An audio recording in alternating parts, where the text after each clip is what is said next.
तो हम लोग ड्रग प्राइस कंट्रोल ऑर्डर पढ़ रहे थे, latest drug price control order 2013 का। तो अब यहाँ तक हम पढ़ लिए थे कि इसकी जरूरत हमको क्यों पड़ी, इसका ऑब्जेक्टिव्स क्या है, सरकार का क्या भूमिका है, ये सारे चीज हम पढ़ चुके थे। अभी जो हम पढ़ने जा रहे हैं वो क्या पढ़ने जा रहे हैं कि प्राइसिंग कैसे करते हैं। ये जो ड्रग प्राइस कंट्रोल ऑर्डर है, ड्रग के प्राइस को जो कंट्रोल किया जाता है, तो वो कैसे उसको कंट्रोल किया जाता है, किस टाइप से कंट्रोल किया जाता है, उसका जो एमआरपी है या रिटेल प्राइस है वो कैसे निकालते हैं। ठीक है, तो दोनों का अलग अलग था। पहले जो तो 1995 में था तो उसका थोड़ा अलग था, अभी थोड़ा अलग है। तो अब सबसे पहले क्या होता है कि रिटेल प्राइस निकालते हैं। जो भी स्केड्यूल फॉर्मुलेशंस है, ड्रग्स है, वटेवर जो स्केड्यूल है, जो बहुत ज्यादा नेसेसरी है, उसका क्या है कि सरकार खुद तय करती है कि इसका रिटेल प्राइस एवरेज क्या होगा। तो अब ये जो एवरेज प्राइस निकालती है तो वो कैसे निकालेगी, ऐसा नहीं है कि सिर्फ एक कंपनी का उठा के निकालती है, वो सरकार सारे कंपनी का एवरेज देखती है, सभी का। तो जितने भी तरह के ब्रांडेड ड्रग्स हैं या जितने भी तरह के non branded that is generic drugs हैं, तो उनको उनका सम निकालती है, टोटल सीधा एवरेज करती है। इन शॉर्ट आप समझिए एवरेज करती है कि जितना भी है जितना ड्रग्स है वो सभी को जोड़ के, और जितने नंबर ऑफ ब्रांड्स और जेनरिक्स कंपनीज हैं जितने भी अवेलेबल हैं उससे डिवाइड करती है। सिंपल, जैसे आप अपना नंबर एवरेज मार्क्स निकालते हैं पूरा क्लास का, वैसा ही ये एवरेज प्राइस निकालती है, रिटेल प्राइस निकालती है। तो क्या करती है कि जितना भी जो इक्वल है या जिसका टोटल मार्केट टर्नओवर 1% से ज्यादा है, वैसे सारे मेडिसिन का एक जोड़ निकालती है, सम निकालती है। मेडिसिन कोई भी हो सकता है, इधर ब्रांडेड और जेनरिक, और उसको डिवाइड करती है कितना नंबर ऐसे ब्रांड्स हैं, कितना नंबर ऑफ ऐसे जेनरिक्स ब्रांड है या ब्रांडेड ब्रांड्स हैं हमारे में जो 1% से ज्यादा शेयर पूरे साल का टर्नओवर फेस करती है। सीधा इन एवरेज निकालती है कि जैसे कि मान लीजिए कितनी सारी कंपनीज हैं, एक पैमाना तय की है कि जिसका 1% से ज्यादा या उतना इक्वल एटलीस्ट होना चाहिए मार्केट टर्नओवर का टोटल। तो इससे वो क्या निकालती है, एवरेज प्राइस ऑफ रिटेलर। उसके बाद ये तो रिटेल का प्राइस निकाली। अब उसको सेलिंग प्राइस कैसे निकालेंगे, तो सेलिंग प्राइस मेनली क्या होता है, जो सरकार के द्वारा तय किया रहता है। तो पहले आपने क्या देखा कि 8% होलसेलर का और 16% मार्जिन कट ऑफ किया गया था रिटेलर का। ये आपने पहले ही पढ़ा है, यहाँ पे देखिए margin of wholesaler and retailer has been cut down to 8% and 16%। मतलब होलसेल वाले का 8% और रिटेलर का 16%। तो यहाँ पे रिटेल प्राइस निकाल रहे हैं, तो इसीलिए क्या होगा कि जो सेलिंग प्राइस सरकार तय करती है वो ये एवरेज रिटेल प्राइस, ये जो पहले हम निकाल लिए उसमें इंटू करती है 1+m डिवाइड बाय 100। और ये m क्या है, 16, जो अभी इसका एक्यूरेट दिया हुआ रिटेल को कितना कट ऑफ मार्जिन पे जाना है तो वो 16 है। तो इसी टाइप से 2013 में डीपीसीओ का सेलिंग प्राइसेस कैलकुलेट होता है। और आपको क्वेश्चंस यही आएगा कि आपको फॉर्मुलेशंस देना होगा कि कैसे आप निकालेंगे, तो आपको ये टोटल याद होना चाहिए। और m क्या है, तो मार्जिन ऑफ रिटेलर और उसका वैल्यू 16 है, ये आपको याद होना चाहिए। ठीक है, पहले इससे पहले जो आता था वो 95 का फॉर्मुलेशंस था, जो इससे भी बड़ा है, वो और खतरनाक फॉर्मुलेशंस है। ये तो फिर भी एवरेज प्राइस है, तो फिर भी बहुत इजी है याद करने के लिए। और दूसरा में भी कुछ नहीं है, बस average price of retailer into 1+m divide by 100, ये बहुत इजी है याद करने के लिए। तो आपको ये एग्जाम में आएगा कि कैसे एवरेज प्राइस निकालते हैं शेड्यूल फॉर्मुलेशंस का, तो वो फॉर्मुलेशंस आपको लिखने के लिए आएगा। यहाँ तक में कोई दिक्कत किन्हीं को? उसके आगे देखते हैं हम लोग कि अब तो ठीक है, ये सीलिंग प्राइसेस दे दिया सरकार की, आपको इसी सीलिंग प्राइसेस तय है भाई। उसके बाद अगर आप एमआरपी निकालते हैं तो एमआरपी भी हम पढ़ेंगे कैसे एमआरपी निकालते हैं। ये तो सीलिंग प्राइस है जो सरकार ने तय किया है। उसके अलावा जितने भी टैक्सेस, जो भी टाइप ऑफ टैक्सेस जुड़ते जाते हैं, ट्रांसपोर्टेशन जुड़ते जाता है, वो एमआरपी बनते जाता है। सेलिंग प्राइस प्लस जो भी चीजें हैं वो एमआरपी बनते जाता है। तो अब कोई भी नया ड्रग्स जो आ रहा है वो कैसे फिक्स अप होगा, कोई भी एग्जिस्टिंग मैन्युफैक्चरिंग नया ड्रग्स कुछ बना रही है तो वो कैसे फिक्स होगा, तो वो जैसे आगे पहले वाला हुआ है रिटेल वाला, वो सेम वैसे ही फिक्स होती है। और वहां पे एक प्रिंसिपल निकालती है फार्माको इकोनॉमिक्स। फार्माको इकोनॉमिक्स कहने का मतलब है कि फार्माको इकोनॉमिकल कंडीशन के साथ जुड़ के देखा जाता है। डेट मीन्स कि कंपैरेटिव स्टडी किया जाता है कि ये जो नया ड्रग्स है, ऐसा नहीं है कि सिर्फ और सिर्फ यही अपना एक नया ही ड्रग्स है टोटली, कहीं और दूसरा कंपनी वाला वो चीज होगा या तीसरा कंपनी वाला कोई होगा। तो जितने भी हैं उस वक्त, हालांकि बहुत ज्यादा कॉम्पिटिटर नहीं होंगे, लेकिन जितने भी कॉम्पिटिटर होंगे तो सभी से कंपैरेटिव स्टडी किया जाएगा कि इसका क्या प्राइस है, उसका क्या प्राइस है। उसके बाद जितना भी रिटेल प्राइस है उसमें 16% जोड़ के उसका दाम तय किया जाता है। जो ऊपर वाला आपने एवरेज प्राइस देखा, तो एवरेज प्राइस में सीधा 16% मार्जिन ऐड कर दिया जाता है, वही उसका नया दाम बन जाता है और एक्स्ट्रा कुछ नहीं करता। जैसे यहाँ पे सेलिंग प्राइस निकालने के लिए इसके साथ 1 + m डिवाइड बाय 100 किया गया, उसमें कुछ नहीं, सीधा 16% को ऐड किया गया। 1 + m नहीं किया जाता है, सीधा m/100 कर दिया जाता है। यहाँ तक में कोई दिक्कत? नो। अब मार्जिन ऑफ रिटेलर, ये तो आप पहले ही जानते हैं कि 16% मार्जिन रिटेलर को दिया जाता है और होलसेलर को 8% मार्जिन दिया जाता है। अब ये एमआरपी है, जो एमआरपी कैसे बनाया जाता है, तो जितना भी सेलिंग प्राइसेस तय किया गया गवर्नमेंट के द्वारा, उसमें टैक्सेस बढ़ा दिया गया। जो भी टैक्स लगा that is maximum retail price. अब मान लीजिए ये हमारा सेलिंग प्राइस है, एग्जिस्टिंग के लिए ये हमारा सेलिंग प्राइसेस है, तो ये तो सरकार ने तय किया, लेकिन सरकार तय नहीं करती है कि वो कितना टैक्स लगा है, ट्रांसपोर्टेशन में क्या लगा है, तो वो उसको उतना प्लस कर दीजिए, वो हमारा एमआरपी प्राइसेस बन जाता है। और दूसरा क्या है कि अब नया ड्रग्स के लिए एमआरपी क्या होगा, तो जो रिटेल प्राइस है, उसमें लोकल टैक्स जोड़ता है। यहाँ पे सीलिंग प्राइस में लोकल टैक्स जोड़ता है, यहाँ पे रिटेल प्राइस में लोकल टैक्स जोड़ता है। अब रिटेल प्राइस क्या है, तो ऊपर वाला जो आपने देखा ये रिटेल प्राइस है, एवरेज का रिटेल प्राइस है, और नीचे वाला जो था ये हमारा सेलिंग प्राइस है। सेलिंग प्राइस कौन तय करती है? गवर्नमेंट, हमेशा गवर्नमेंट तय करती है। यहाँ तक में कोई दिक्कत है कि नहीं को? तो एमआरपी पुराने वाले ड्रग्स के लिए क्या होगा, selling price plus local tax जितना जो भी एप्लीकेबल होगा, और एमआरपी फॉर न्यू ड्रग्स क्या होगा कि रिटेल प्राइस, यहाँ पे सेलिंग प्राइस नहीं होके रिटेल प्राइस होगा प्लस लोकल टैक्स, टैक्स सभी में लगेगा। यहाँ तक में कोई दिक्कत? नो। अब एक और चीज आती है कि मान लीजिए आप कोई एक कंपनी है जो सरकार का बात नहीं मान रही है, तो क्या होगा? तो क्या होगा, पहले तो पेनल्टीज लगेगा, चलो ठीक है पेनल्टीज लगेगा, लेकिन जब भी निप्पा, हमने देखा कि एक प्राइसिंग अथॉरिटी को निप्पा को दिया गया था, तो वो हमेशा तय करेगी कि कितना प्राइसेस है क्या नहीं है, वो टोटल को देखती है। जनरली शेड्यूल वाले को तो बिल्कुल ही तय करती है, और नॉन शेड्यूल वाले का भी हमेशा देखते रहती है। हालांकि बहुत ज्यादा पावर नहीं है नॉन शेड्यूल फॉर्मुलेशंस पे, लेकिन फिर भी उसमें हमेशा दखल अंदाजी करते रहती है। तो अब ये जो सेलिंग प्राइस है शेड्यूल फॉर्मुलेशंस का कैसे फिक्स किया, तो फिक्स तो पहले कर गया, अब आपने देखा फॉर्मुलेशंस के तहत फिक्स कर गया। अगर किसी का भी प्राइसेस सेलिंग प्राइस से हायर में बेच रहा है, कोई भी मान लीजिए जो भी सेलिंग प्राइसेस लगाया गया उससे हायर में वो बेच रहा है, सेलिंग प्राइस से हायर में होगा तो एमआरपी तो और ज्यादा हायर हो गया। तो अगर गवर्नमेंट को उसने नोटिफाई नहीं किया है, तो जब भी मैं गवर्नमेंट को पता चलता है कि उसके सेलिंग प्राइस से हायर में इस चीज को बेचा जा रहा है, तो जितना भी वो ओवरचार्ज अमाउंट है उसके पास, मान लीजिए सेलिंग प्राइस 50 है और वो कंपनी पहले से 60 में बेचे जा रही है, जब भी सरकार को पता चलेगा कि उसका 60 में बेचा जा रहा है, मतलब 10 एक्स्ट्रा, तो वो ओवरचार्ज जितना भी है 10 रुपया जो भी एक्स्ट्रा है जितने साल से है, वो सरकार टोटल इंटरेस्ट के साथ वापस लेगी, तो वो फिर सरकारी खजाना में भरता है। ठीक है, यहाँ तक में कोई दिक्कत? तो कोई भी सेलिंग प्राइस से ज्यादा नहीं करेगा क्योंकि उसको ज्यादा नुकसान है, क्योंकि इंटरेस्ट भी लग रहा है, एक्स्ट्रा पैसा जो उसने कमाया वो तो लेगा ही, प्लस इंटरेस्ट भी ले रहा है। तो कोई भी सेलिंग से ज्यादा नहीं करना चाहेगा क्या? No ma'am. उसके बाद अगर मान लीजिए सरकार को जब भी गवर्नमेंट फिक्स करती है या कोई भी नया फर्निश करना चाहता है, तो 30 डे के अंतर्गत उसको बताना पड़ता है। टोटल 30 दिन के अंतर्गत उसको अपना फिक्स प्राइसेस सरकार के पास देना पड़ता है।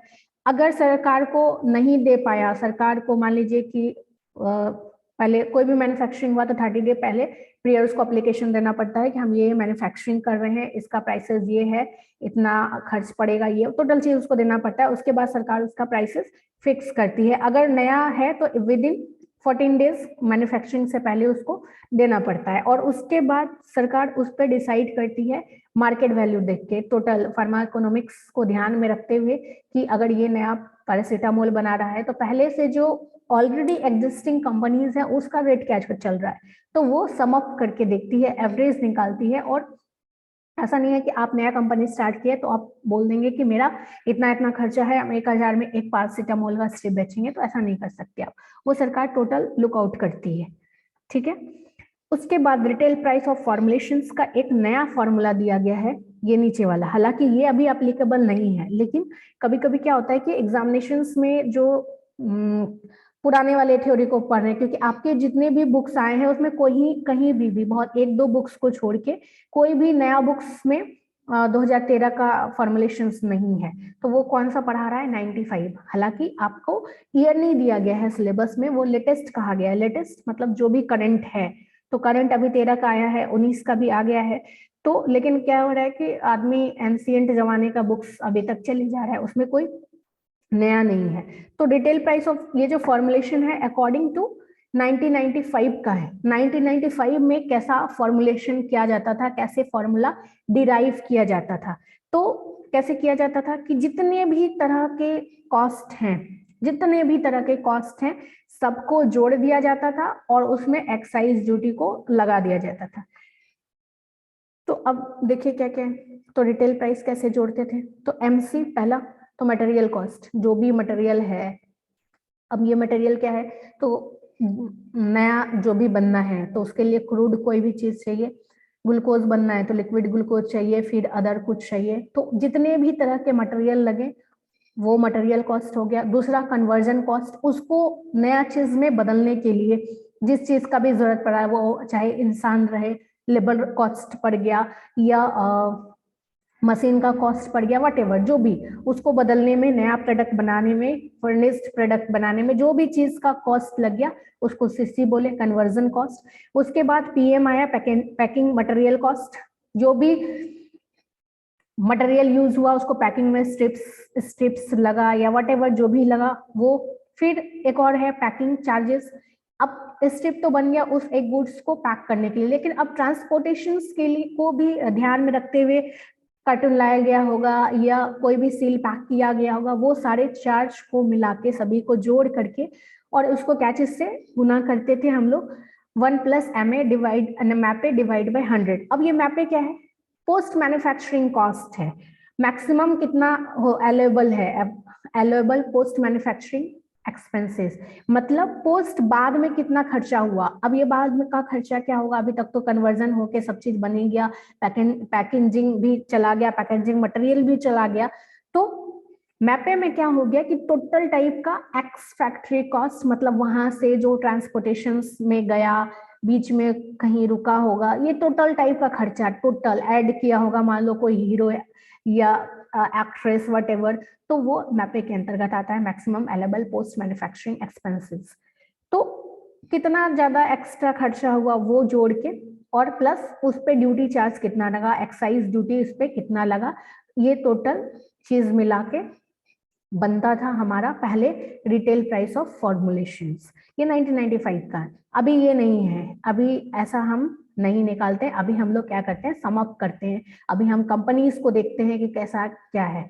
तो ये जो 95 वाला था ये क्या था कि कंपनीज, हो सकता है मैपे में उसका ज्यादा खर्चा पड़ गया होगा, गुजरात वाली कंपनी होगी वो गोवा सब दवाइयां भेज रही होगी तो उनका मैपे ज्यादा बढ़ जाएगा, या हो सकता है किसी कंपनी बहुत दूर का प्रोडक्शन बहुत दूर तक का नहीं दे रहा होगा लेकिन मैपे में दिखा दे रहा होगा। तो ये जो रिटेल प्राइस था वो क्या था कि इकोनॉमिकल नहीं था, पर्सन के लिए इकोनॉमिकल नहीं था 95 वाला। लेकिन अभी जो 2013 का आया है जिसमें आपने क्या देखा, सम ऑफ किया गया है, तो सम ऑफ मतलब सभी को देखते हुए सभी कंपनीज का जितना एवरेज में है वैसा ही लगाया गया है। तो उससे क्या हुआ कि कंपनी को भी फायदा हुआ, सरकार को भी फायदा हुआ, और सबसे ज्यादा फायदा किसको हुआ, पब्लिक को। यहाँ तक में कोई दिक्कत है किन्हीं को? ये वाला 95 का है, ठीक है। 95 वाला जो भी आया था ड्रग प्राइस कंट्रोल ऑर्डर, इस टाइप से हम निकालते थे। Any doubt? No ma'am. चलिए आगे बढ़ते हैं। तो अब ये जो रिटेल प्राइस फॉर्मुलेशन था, तो यहाँ पे क्या है कि गवर्नमेंट जो है नोटिफिकेशंस, हमेशा कोई भी चीज का नोटिफिकेशन जब भी देगी तो कोई अपना पेपर में नहीं देती, ऑफिशियल गैजेट्स में देती है, जिससे क्या होगा कि सभी लोगों के पास ये चीज पहुंचे। Official gadgets government of India का पब्लिश होता है हमेशा, आप खरीदिए, आप कोई भी खरीद सकता है, और आप उसमें स्पेसिफाइड क्या रहता है कि कब मार्जिन बढ़ा, कब क्या हुआ, उसी हिसाब से बढ़ता है, ठीक है।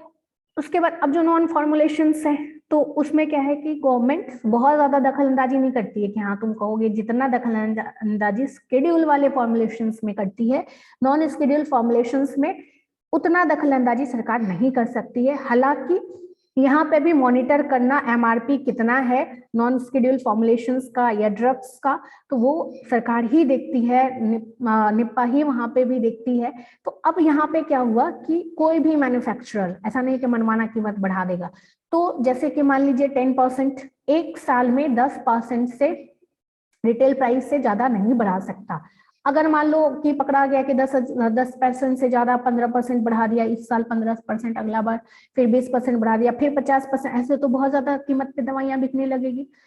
तो जैसे ही गवर्नमेंट को पता चल गया है कि ये साल इसने 15% इंक्रीज कर दिया, 10% से ज्यादा increase MRP non schedule formulation पे नहीं कर सकती है, अगर कर दी मान लो, और जो स्केड्यूल फॉर्मुलेशन है वो तो तय ही है सरकार के द्वारा, उसमें कोई भी अपनी मनमाना कोई भी नहीं बढ़ा सकता, वो तो सरकार के द्वारा ही ऑफिशियल गैजेट में तय है। जो नॉन स्केड्यूल है उसमें वो 10% से ज्यादा नहीं बढ़ा सकता। इन केस अगर मान लो बढ़ा दिया तो नेक्स्ट साल उसको उसी कैलकुलेटेड वे में चलना पड़ेगा। अब कैसे कैलकुलेटेड वे में चलना पड़ेगा? तो उसका जो इनकम है उतना ही होना चाहिए कि इस साल मान लो 15% बढ़ा दिया तो अगले बार उसका 15% रहेगा, फिर आगे जाके नहीं बढ़ेगा, ताकि दोनों साल में 10% ही रहे, उससे ज्यादा नहीं बढ़े। तो उसको इस टाइप से मिनिमाइज करना पड़ता है। और जो एक्स्ट्रा चार्जेस लिया, जैसे 15% लेके फिर उसको इंटरेस्ट के साथ उसको गवर्नमेंट को देना ही पड़ता है। तो इसी डर से चाहे वो स्केड्यूल फॉर्मुलेशन हो या नॉन स्केड्यूल फॉर्मुलेशन हो, गवर्नमेंट के इधर उधर नहीं कर सकता, क्योंकि उसको पता है कि जैसे सरकार को पता चलेगा तो जितना भी ओवरचार्ज किया है सेलिंग प्राइस से ज्यादा का इन केस ऑफ स्केड्यूल और नॉन स्केड्यूल में 10% से ज्यादा का, तो वो गवर्नमेंट को इंटरेस्ट के साथ वापस करना पड़ेगा। यहाँ तक में कोई दिक्कत? No ma'am. अब कोई भी गैजेटेड ऑफिसर्स है जिसको सेंट्रल गवर्नमेंट ने ये अधिकार दे रखा है या स्टेट गवर्नमेंट ने अधिकार दे रखा है, तो वो क्या क्या कर सकता है? तो वो कहीं पे भी एंट्री कर सकता है, किसी का भी लुकआउट कर सकता है, जितने भी रिकॉर्ड्स हैं उसके पास वो सारे लुकआउट कर सकते हैं, जितने भी कैश मेमो हो वट जो भी दवा उनका रिकॉर्ड है वो सारा सीज भी कर सकता है और थ्रू आउट चेक भी कर सकता है। अब 2019 का जो अमेंडमेंट आया उसमें क्या क्या एग्जाम्पशंस है, 2013 में भी ये एग्जाम्पशंस था कि इनको आउट कर दिया गया, इन पे सरकार ने अपनी पाबंदियां नहीं लगाई। तो क्या क्या चीज पे पाबंदियां नहीं लगाई? तो कोई भी नया पेटेंटेड ड्रग जिसको आपने पेटेंट किया अपने नाम से, और वो ड्रग्स कैसे आपने डेवलप किया? इंडिजीनियस रिसर्च से, मतलब स्वदेशी तरीके से आपने वो चीज को बनाया है और अपने नाम से पेटेंट कर दिया है इंडियन पेटेंट एक्ट के तहत, तो उस केस में क्या है कि 5 साल के लिए उस पर आप कॉमर्शियली जितना चाहे उतना प्राइस में आप उसको बेच सकते हैं। आप उस पर आपने बहुत दिन तक खोज किया है तो ठीक है, 5 साल के लिए आपको लिबर्टी मिल जाता है, आपका खुद का प्राइस है, उसके बाद वो गवर्नमेंट के अधीन आ जाएगा। या कोई भी दवाई नया प्रोसेस से बनाया गया है, मान लीजिए अभी जो आईपी का नहीं यूज किया, आपने नया प्रोसीजर से बनाया और एफडीए अप्रूव्ड हो गया है, फिर भी आप 5 साल के लिए कमर्शियल यूज कर सकते हैं विदाउट डीपीसीओ के अंतर्गत आते हुए। या नया डिलीवरी सिस्टम के तहत आपने कोई नया ड्रग्स बनाया है। नया डिलीवरी सिस्टम कहने का मतलब है कि कोई भी डिलीवरी सिस्टम हो सकता है। जनरली क्या है कि आईवी में देते हैं, आईएम में देते हैं, एससी देते हैं। अब नया आपने कुछ और बना दिया, पैरासीटामोल को इनहेलर के रूप में ले लिया, हालांकि बना ही होगा इनहेलर के रूप में, लेकिन मान लीजिए इनहेलर के रूप में बना दिया, नैनो पार्टिकल्स के फॉर्म में बना दिया, या फिर धीरे धीरे रिलीज वाला बना दिया, स्लो रिलीज प्रिपरेशन बना दिया, कुछ भी नया तरीके का डिलीवरी सिस्टम आपने डेवलप कर दिया, तो ये सब डीपीसीओ के बाहर है। आप 5 साल तक के लिए कोई भी कॉमर्शियल यूज कर सकते हैं। अब जो 2019 में जो भी नया अमेंडमेंट आया, ये लगभग इसी के जैसा है जो 2013 में बाहर किया गया था, वही जनरली है, बहुत ज्यादा इसमें हाई नहीं किया गया। तो अब यहाँ पे क्या है कि पेटेंटेड ड्रग्स को 5 साल के लिए एग्जम्प्ट किया गया, ये पहले भी था। उसके बाद एक और नया चीज क्या आया कि जो ऑर्फेन ड्रग्स हैं या जो रेयर ड्रग्स हैं, अब ये ऑर्फेन और रेयर ड्रग्स क्या है, जो करोड़ों लोगों में एक को हो गया बीमारी, वैसे वाली बीमारी, तो वैसा कंपनी क्या है कि मान लो कंपनी को अगर फायदा नहीं होगा तो क्यों ऐसा दवाई बनाएगा जो करोड़ों को एक को ठीक करे, सेल ही नहीं होगा उसका, क्यों? तो नॉर्मल दवाई बनाएगा जो सभी के यूज के लिए हो, जो एसेंशियल टाइप का ड्रग्स है, लाइफ सेविंग ड्रग्स है, वो बनाएगा जो लगभग सभी लोग यूज करते हैं। तो इसीलिए क्या हुआ कि हमारा ड्रग्स जल्दी नहीं मिलता था ऑर्फेन और रेयर, क्योंकि डीपीसीओ के अधीन था और उसको कोई कंपनी को कोई फायदा ही नहीं है वो दवाई बनाने से, प्राइस भी सरकार के अंतर्गत में है, क्यों बनाएगा? एक दो आदमी को ट्रीट करने के लिए क्यों बनाएगा? पूरे मुश्किल से वो बीमारी पूरे देश में 3 लोगों को होगा, 4 लोगों को होगा, ऐसे रेयर दवाइयों के लिए क्यों कंपनी मेहनत करेगी? नहीं करेगी, करेगी क्या? नहीं करेगी, ऑब्वियस नहीं करेगी, क्योंकि उसको कंपनी का काम है बेनिफिट्स कमाना। तो अब डीपीसीओ के तहत इसको हटा दिया गया कि आप अपनी प्राइस लीजिए, तो अब कंपनी को फायदा है, वो लाखों में वो भी चीज बेचेगी तो उसको फायदा है, तो अब वो बनाएगी, अब चाहे एक आदमी के लिए ही क्यों ना बनाना पड़े, लेकिन वो अब बनाएगी। तो इसलिए इसको प्राइस कंट्रोल के बाहर कर दिया गया, ठीक है। और यहाँ तक में कोई दिक्कत किन्हीं को? उसके बाद कब कब क्या करना है, ये टोटल सेंट्रल गवर्नमेंट पे छोड़ दिया गया कि मार्केट डाटाबेस पे बनाया जाएगा। अब उसका अपना नहीं लिएगा कि आपने कौन सा मटेरियल यूज किया है, कौन सा पैकेजिंग मटेरियल यूज किया है, क्या किया है, आपका पोस्ट अलाउंस कितना है, कितना खर्चा आगे पड़ा, उस पर डिसाइड नहीं करेगी, मार्केट वैल्यू को ध्यान में रखकर बनाती है। यहाँ तक में कोई दिक्कत किन्हीं को भी? अब नेक्स्ट आता है पेनाल्टीज, कि पेनाल्टीज में क्या क्या होगा। तो कोई भी आदमी अगर लॉ को तोड़ता है तो पेनाल्टी का कारण बनता है, तो उसको पेनल्टीज लगेगा। तो क्या क्या पेनल्टीज लगेगा? अगर आपका रिकॉर्ड सही नहीं है, किसी भी कंपनी का कोई भी रिकॉर्ड सही नहीं है, तो उसको 1 साल के लिए जेल हो सकता है विथ फाइन या कुछ फाइन के साथ, या 3 महीने के लिए इम्प्रिजमेंट हो सकता है, 3 मंथ्स टू 7 ईयर्स। अगर मान लीजिए इस एक्ट के तहत उसने कोई भी चीज को नहीं माना हो, अगर वो 10% नहीं मान के 15% बढ़ा दिया, फिर फाइन भी नहीं देना चाहा, तो 3 मंथ से बढ़ के उसको 7 मंथ एक्सटेंड हो सकता है, 7 ईयर्स तक एक्सटेंड हो सकता है। उसके बाद ये आपका चैप्टर कंप्लीट है, बट एक कंपेरिजन डाटा है 95 का और 2013 का। तो 95 और 2013 में अंतर कहाँ था? तो फर्स्टली ये जो है एसेंशियल कमोडिटीज एक्ट के तहत था और 1955 के तहत था, लेकिन 2013 में क्या हो गया कि निप्पा को दे दिया गया, नेशनल फार्मास्यूटिकल प्राइसिंग अथॉरिटी को, जो एसेंशियल मेडिसिन का एक लिस्ट तैयार की और उसको उसके अंतर्गत दे दिया गया कि अब आपको गवर्न करना है, लोगों को देखना है। तो अब ज्यादा सशक्तिकरण हो गया, ज्यादा शक्ति के कारण सभी कंपनीज को देखने लग गए लोग। उसके बाद डीपीसीओ में क्या हुआ, ओनली 74 ड्रग्स ही इंक्लूडेड थे, लेकिन अब यहाँ पे क्या हुआ 300 समथिंग और प्लस कुछ फॉर्मुलेशंस भी आ गया, तो लगभग में टोटल 652 ड्रग्स इसके अंतर्गत लिस्ट आउट हो गया डीपीसीओ 13 के तहत। उसके बाद क्या था कि एक बार जो इसका दवाई फिक्स हो गया, दाम फिक्स हो गया, जो आपने देखा एमसीपीसी जो भी वटेवर जो भी था उस टाइप से जो निकाला हुआ था, तो वो डीपीसीओ 95 के तहत था, तो वो जनरली चेंज नहीं करता था। कंपनी जो दिया सरकार ने उसको वेरीफाई किया, तो सरकार को लगा हाँ ओके ठीक है इसका ही सामान है तो ठीक है, ईडी जो भी हुआ उसके बाद उसको ओके कर देती थी। लेकिन अभी यहाँ पे ऐसा नहीं है, अभी सरकार क्या करती है, एवरेज प्राइस देखती है, मार्केट प्राइस देखती है, उसके बाद देखती है। उसके बाद यहाँ पे क्या था कि सीलिंग प्राइस और नॉन सीलिंग प्राइस कोई स्पेसिफाइड नहीं था, सीधा रिटेल प्राइस आता था, जो आपने ऊपर में देखा जो एक फॉर्मूला था सीएमसी जो भी वटेवर। लेकिन अब यहाँ पे क्या है, सेलिंग प्राइसेस ड्रग्स का स्पेसिफाइड है, selling prices, retail prices, non selling prices, total चीज स्पेसिफाइड है कि हाँ इस पे इतना सेलिंग प्राइसेस है, इसमें इतना मार्जिन्स है, होलसेलर को इतना मार्जिन्स है टोटल। 95 का जो सिचुएशन था वो सिर्फ गवर्नमेंट्स के लिए था, नॉर्मली थोड़ा बहुत था, और विन विन सिचुएशन थोड़ा बहुत इंडस्ट्रीज के लिए भी था। लेकिन अब डीपीसीओ में क्या होता है कि म्यूचुअल एग्रीमेंट्स होता है गवर्नमेंट और इंडस्ट्री में, जिसका मेन चीज जो जब से अब फायदा में कौन रहता है, हमारी पब्लिक। ठीक है, तो ये चैप्टर्स हमारा कंप्लीट हो गया। नेक्स्ट डे हम दूसरा चैप्टर्स पढ़ेंगे।